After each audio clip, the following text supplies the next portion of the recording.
오늘도 우리 사는 이야기 찾아주셔서 감사합니다. 사연자분이 보내주신 이야기 시작해볼게요. 안녕하세요. 저는 40대 중반의 남자입니다. 어렸을 때 아버지가 돌아가시고 어머니 혼자서 저와 형을 키워주셨어요. 어머니는 아버지의 빈자리까지 채우기 위해서 정말 안 해본 일이 없으실 정도로 여러 일을 하시고 고생을 참 많이 하셨습니다. 저는 대학에 가지 않고 고등학교 졸업 후 바로 일을 시작했어요. 힘들게 고생하시는 어머니에게 도움이 되고 싶었거든요. 형은 대학에 갔기 때문에 어머니에게 더 짐을 드리고 싶진 않았습니다. 그래서 저도 돈을 많이 준다는 일이며 뭐든 했던 것 같아요. 그리고 지금은 택배기사 일을 하고 있고요. 젊은 시절 참 치열하고 열심히 살았지만 집안 사정은 쉽게 나아지지 않더군요. 형 장가 보내겠다고 얼마 안 됐지만 모아뒀던 돈도 다 써버리고 그렇게 하루하루 열심히 살고 있었습니다. 그러다가 한 5년 전쯤 평생 꿈에서도 볼 수 없었던 아버지가 꿈에 나왔어요. 그리고는 어머니의 이름을 부르며 몽도하고 쉬더라고요. 저는 그 꿈이 너무 찝찝해서 어머니와 형에게 말했지만 아버지가 하늘에서 어머니를 많이 보고 싶어 하나 보다 하고 넘겼습니다. 그치만 저는 계속 마음 한구석이 찝찝하더라고요. 그래서 저는 어머니 건강검진을 시켜드리기로 했죠. 그리고 건강검진 후 여러가지 정밀검사를 했고 충격적인 결과를 받게 되었습니다. 어머니가 폐암 판정을 받게 되신 거였어요. 저와 형은 그 소식을 듣고 평생 흘릴 눈물을 다 흘린 것만큼 정말 많이 울었습니다. 평생을 저를 위해서 희생하고 고생하신 어머니, 저희 때문에 병에 걸린 건 아닐까 죄책감도 들었고 마음이 아팠습니다. 암 소식을 듣고 바로 치료를 시작했습니다. 어머니의 병이 없어질 수만 있다면 뭐든 할 수 있었어요. 하지만 저희는 실비나 암보험을 들어놓지 않아서 현실의 벽에 부딪히게 됐죠. 그러다 나라에서 지원을 받을 수 있다는 사실을 알게 됐어요. 그치만 그 돈으로는 항암 치료 비용과 요양원 비용까지 생각하면 정말 턱없이 부족했죠. 그래서 전보다 더 많은 일을 했습니다. 힘들 때마다 어머니를 생각하면서 참았어요. 그렇게 한 3년 정도가 흘렀던 것 같아요. 저희 형제는 정말 열심히 어머니를 위해 일했고 기도했습니다. 하지만 병원에서는 병원에 있어봤자 그냥 조금 늦출 뿐이지 소용없다고 했죠.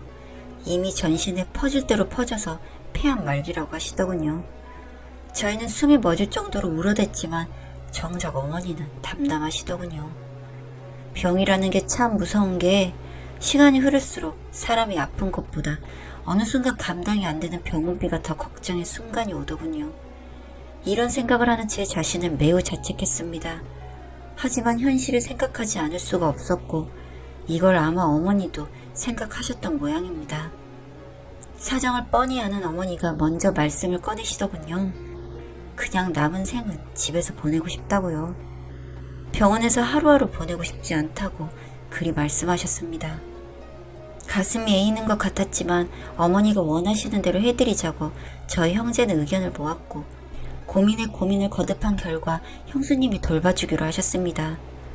고맙게도 형수님은 어머니를 참 잘 돌봐주셨어요. 그래서 어머니도 얼굴이 많이 밝아지셨고 저희는 정말 안심이 됐습니다. 형수님이 어머니를 잘 돌봐주셔서 돈 버는 일에 더 집중할 수 있었습니다. 어서 돈을 모아서 생명을 연장시킬 수 있는 어떤 치료라도 다 받게 해드리고 싶었죠. 그런데 그렇게 몇 달이 흐르고 점점 형수님이 변하기 시작했습니다. 길어진 병수발에 지친 건지 뭔지 저희를 대하는 태도, 어머니를 대하는 태도가 차가워졌다고 느껴졌죠. 하지만 병수발을 드는 게 쉬운 일은 아니니까 형수님도 많이 힘드시겠지 하고 그냥 넘겼던 것 같아요. 그러던 어느 날 퇴근을 하고 집에 왔는데 방 안에서 어머니랑 형수님이 큰 소리로 투닥거리는 소리가 들렸어요. 저는 너무 놀랬고 방문을 열자 두 분 다 화들짝 놀라시면서 어색한 미소를 지었죠. 저는 대체 무슨 일이냐고 물었고 두 분 다 별일 아니니 신경 안 써도 된다고 했지만 저는 굉장히 찝찝했습니다. 하지만 어쩌겠습니까? 그냥 넘겼어요. 어머니 맡긴 주제에 뭐라고 할 수 없으니까요. 그렇게 또 시간이 흘렀습니다. 점점 어머니의 건강은 안 좋아졌고 겉모습만 봐도 안쓰러울 정도로 많이 수척해지셨죠. 그러던 어느 날 일이 일찍 끝나서 평소보다 조금 이른 시간에 귀가하게 됐어요. 집 앞에서 퇴근하는 형을 만나 집으로 같이 올라갔죠.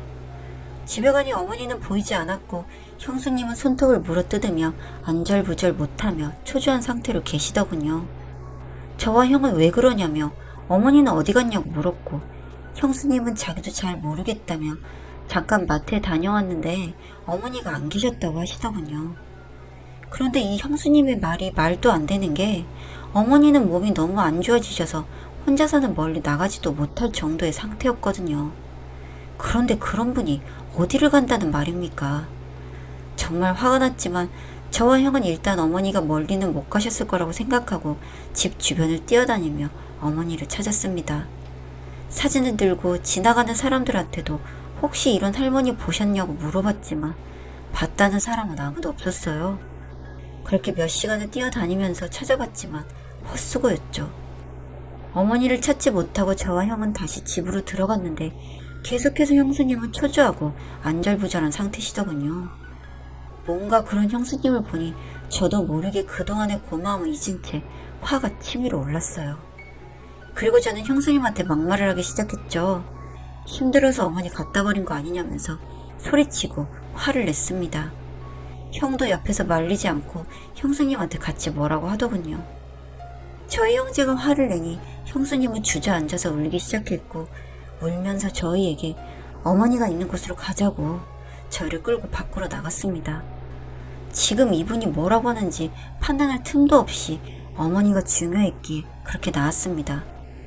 저희는 형의 차를 타고 형수님이 안내해주는 곳으로 한참을 달려갔고 그곳은 아주 깜깜한 산이었어요.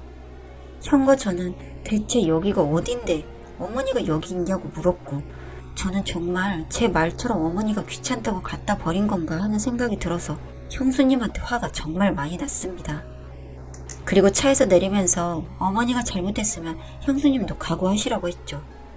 그리고 그곳에서 어머니는 돗자리에 물병 하나를 꼭 쥐고 앉아 계셨고 저는 그 모습을 보니 그리고 무사하신 모습을 보니 다행이라는 생각이 들었습니다. 그리고는 형수님에 대한 분노도 차올랐죠. 저는 어머니에게 자식들이 못나서 죄송하다고 하면서 당장 집으로 가시자고 했지만 어머니는 자기는 여기가 편하다며 가고 싶지 않다고 하시더군요. 왜 이렇게 답답한 말씀을 하시는 건지 이해도 안 되고 누구에게인지도 모를 화가 났습니다. 뭐라 하시던 말던 약해진 어머니를 모시고 집으로 우선 갔습니다. 그리고 집에 도착해서 형은 화가 나서 형수님을 다그쳤어요. 그리고 이런 나쁜 여자인 줄 몰랐다며 당장 이혼하자고도 소리질렀죠. 그렇게 화를 내면서도 분이 풀리지 않았던 형은 집안 물건을 집어 던지며 형수님을 때리려고까지 하시더군요. 솔직히 저도 비슷한 마음이었기에 말리지 않았습니다. 그 난리통에 어머니가 조심스럽게 이야기를 꺼내시더군요.